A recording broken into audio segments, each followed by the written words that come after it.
नगर पंचायत कारुले पागबड़ा में महान समाज सुधारक एवं आदर्श शासिका माता अहिल्याबाई होलकर जी की 300वीं जयंती के अवसर पर महिला सशक्तिकरण एवं सम्मान समारोह का भव्य आयोजन किया गया। कार्यक्रम का उद्देश्य महिलाओं को उनके अधिकारों के प्रति जागरूक करना और समाज में उनके योगदान को सम्मानित करना रहा। इस अवसर पर महिला कल्याण विभाग से जुड़े अधिकारियों ने कार्यक्रम में हिस्सा लिया और उपस्थित महिलाओं को कानूनी अधिकार, स्वास्थ्य, शिक्षा, घरेलू हिंसा से सुरक्षा और सरकारी योजनाओं के बारे में विस्तार से जानकारी दी। महिलाओं को आत्मनिर्भर बनने और अपनी आवाज बुलंद करने के लिए प्रेरित किया गया।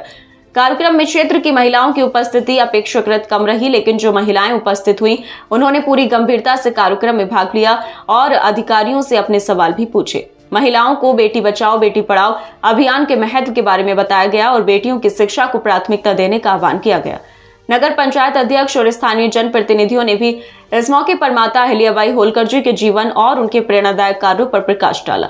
उन्होंने कहा कि अहिल्याबाई होलकर नारी शक्ति का प्रतीक थी, जिन्होंने अपने समय में कुशल शासन और जन कल्याण के क्षेत्र में अनुकरणीय कार्य किए। उनका जीवन आज की महिलाओं के लिए प्रेरणा का स्रोत है। कार्यक्रम के अंत में कुछ महिलाओं को उनके सामाजिक योगदान और सामाजिक क्षेत्रों में उल्लेखनीय कार्यों के लिए सम्मानित भी किया गया। इस अवसर ने जहां एक और महान महिला शासिका को श्रद्धांजलि दी, वहीं दूसरी ओर महिलाओं को जागरूक और सशक्त बनाने की दिशा में एक सकारात्मक संदेश भी दिया। सेवा योजना जो कि आप उनका ऑफलाइन फॉर्म भराएंगे, उसमें 2500 रुपए प्रति माह मिलता है एक बच्चे को।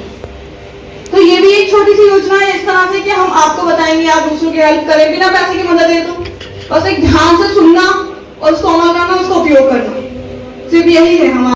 दूसरे का तुरंत मतलब कुछ नहीं हुआ, थोड़ी सी गलती हुई तो तलाक बोल देती है, तलाक हो गया। तो ये आप लोगों को कैसा लगा बताइए?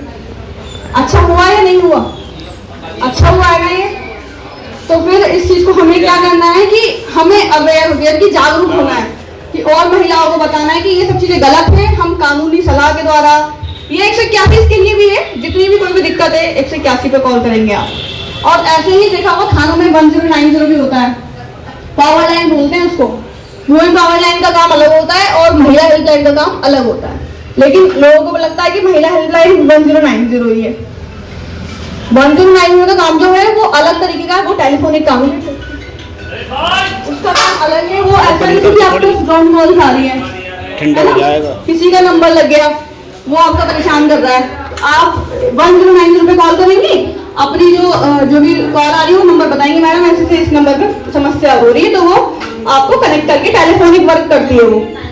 हम जो है वो फेस टू फेस काम करते हैं, आपकी समस्या का समाधान जड़ से लेके ऊपर तक जाते हैं, जो आपकी जो नींव है वहां से लेकर उसकी समस्या को सॉल्व करते हुए आते हैं। ठीक है, तो 181 आप लोग याद रखिए, बाकी हम आपको सारी कंप्लेंट्स देंगे।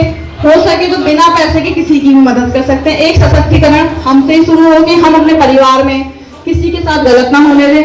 और ऐसा नहीं है कि उसकी, देखो ज्यादातर बोलते हैं महिला की दुश्मन होती है, तो उस महिला को जो दुश्मन है ना, उस महिला को अपने ऊपर रखकर देखना, कभी दुश्मन नहीं होगी, हमेशा दोस्त बनेगी वो। ठीक है, क्योंकि कभी भी महिला अगर जलन की भावना है ना तो उसको वहीं खत्म कर दो, क्योंकि हम उसके लिए और बढ़ावा कर रहे हैं। आदमियों देखो यहाँ पे भी जेंट्स हैं, तो आदमियों में कभी लड़ाई झगड़े नहीं होते हैं, हमेशा महिलाओं के बीच में होते हैं। तो हमें खुद को सुधार के भी चलना है, हम किसी की बातों में नहीं आना। तो महिला की दुश्मन का उदाहरण खत्म करना है, ये रोज है महिला है, उसको आप हम और आप ही खत्म करेंगे। ठीक है, और किसी को कोई दिक्कत भी है ना, यहाँ जितनी महिलाएं बैठी हैं, घर से, परिवार से, आस पड़ोस से, या किसी बच्ची के साथ कोई परेशानी है, तो हमें अभी भी आप बता सकते हो, फेस टू फेस भी हम उस चीज को बताएंगे आपको कैसे आगे करना है। ठीक है, तो आप सहना नहीं है। ठीक है, सहने का मतलब ये नहीं घर पे लड़ाई झगड़ा शुरू कर दो, उसका सही तरीके से यूज करना है।